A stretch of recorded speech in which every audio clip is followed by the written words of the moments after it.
लखनऊ की सियासत के लिए बुधवार की सुबह एक मनहूस खबर लेकर आई। सुबह करीब 6:30 बजे तक ये खबर तेजी से फैल गई कि समाजवादी पार्टी के संस्थापक मुलायम सिंह यादव के छोटे बेटे प्रतीक यादव का निधन हो गया।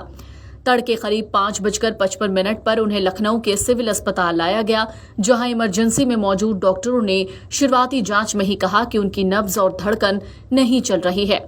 इसके बावजूद डॉक्टरों ने ईसीजी और अन्य मेडिकल जांच करके ये पुष्टि की कि प्रतीक यादव की मौत हो चुकी है। एक तरफ मौत की खबर फैल रही थी, दूसरी तरफ सोशल मीडिया और व्हाट्सएप ग्रुप्स पर तमाम तरह की अटकलें शुरू हो गईं। सवाल उठने लगे, अस्पताल लाते समय अपर्णा यादव साथ क्यों नहीं थी? प्रतीक को उनका स्टाफ अस्पताल लेकर क्यों आया? क्या ये आत्महत्या थी या फिर कोई साजिश?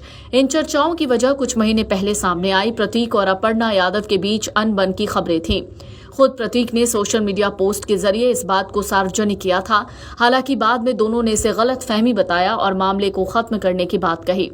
सिविल अस्पताल ने प्रतीक यादव को ब्रॉट डेथ घोषित किया। इसके बाद संदेह और चर्चाओं का दौर तेज हो गया। अस्पताल प्रशासन ने पुलिस को खबर दी और फिर शव को पोस्टमार्टम के लिए केजीएमयू भेजा गया। इस बीच प्रतीक और अपर्णा यादव के आवास पर लोगों का जुटना शुरू हो चुका था। राजनीतिक गलियारों में तरह तरह की चर्चाएं थीं। अपर्णा यादव उस समय लखनऊ में नहीं थीं। उनके करीबी माने जाने वाले मुकेश बहादुर सिंह ने बताया कि वो बंगाल, असम और सोमनाथ की यात्रा पर थीं और सूचना मिलते ही लखनऊ लौट आईं। अपर्णा यादव ने सुबह करीब 10 बजे फोन पर कहा कि वो इस समय कुछ बोलने की स्थिति में नहीं है और लखनऊ लौटने के बाद ही बात करेंगी। भाई की मौत की खबर मिलते ही अखिलेश सीधे केजीएमयू की मोर्चरी पहुंचे। वहां डॉक्टरों से बातचीत के बाद उन्होंने मीडिया से कहा कि कानूनी रूप से जो उचित होगा परिवार वही करेगा। साथ ही उन्होंने इशारा किया कि प्रतीक यादव हाल के दिनों में कारोबारी नुकसान और मानसिक तनाव से गुजर रहे थे। 38 साल के प्रतीक यादव की अचानक मौत पर लोगों को यकीन करना मुश्किल है। फिटनेस को लेकर बेहद सजग रहने वाले प्रतीक को लोग फिटनेस फ्रीक के तौर पर जानते थे। पोस्टमार्टम के लिए डॉक्टरों की विशेष टीम बनाई गई। पूरी प्रक्रिया की वीडियोग्राफी कराई गई। दोपहर तक प्रतीक और अपर्णा के आवास पर नेताओं, समर्थकों और रिश्तेदारों का पहुंचना शुरू हो गया। पोस्टमार्टम के बाद धीरे धीरे साफ होने लगा कि न तो जहर देने और न ही आत्महत्या जैसी किसी बात के संकेत मिले हैं। पुलिस अधिकारियों ने भी कहा कि पोस्टमार्टम में अगर किसी तरह का फाउल प्ले सामने आता है तभी जांच का दायरा बढ़ाया जाएगा। पोस्टमार्टम रिपोर्ट में मौत की वजह पल्मोनरी थ्रोम्बोएम्बोलिज्म बताई गई है। डॉक्टरों के मुताबिक ये बेहद दुर्लभ स्थिति होती है जिसमें रक्त धमनियों में थक्का जमता है। इससे हृदय गति रुक जाती है।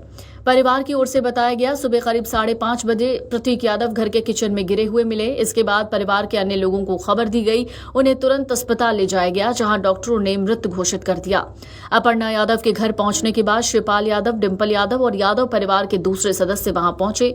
बीजेपी प्रदेश अध्यक्ष पंकज चौधरी, संगठन महामंत्री धर्मपाल सिंह समेत कई नेता भी श्रद्धांजलि देने पहुंचे। बाद में सीएम योगी आदित्यनाथ भी प्रतीक यादव के आवास पहुंचे और परिवार से मुलाकात कर शोक व्यक्त किया। मुख्यमंत्री के पहुंचने से पहले साक्षी महाराज भी वहां पहुंचे थे। इस दौरान अखिलेश यादव ने बाहर आकर साक्षी महाराज को गले लगाया, जिसकी चर्चा राजनीतिक गलियारों में होती रही। प्रतीक यादव की पोस्टमार्टम रिपोर्ट बुधवार शाम तक पूरी तरह सामने आ गई, जिसमें पुष्टि हुई कि उनकी मौत पल्मोनरी थ्रोम्बोएम्बोलिज्म के कारण हुई है। रिपोर्ट में कुछ चोटों के निशान का भी जिक्र था। हालांकि डॉक्टरों ने अनौपचारिक तौर पर बताया कि ये चोटें पुरानी थीं। प्रतीक यादव के आवास पर लोगों के आने जाने का सिलसिला चलता रहा। उनका अंतिम संस्कार गुरुवार सुबह 11:30 बजे लखनऊ के भैंसाकुंड शमशान घाट पर किया जाएगा।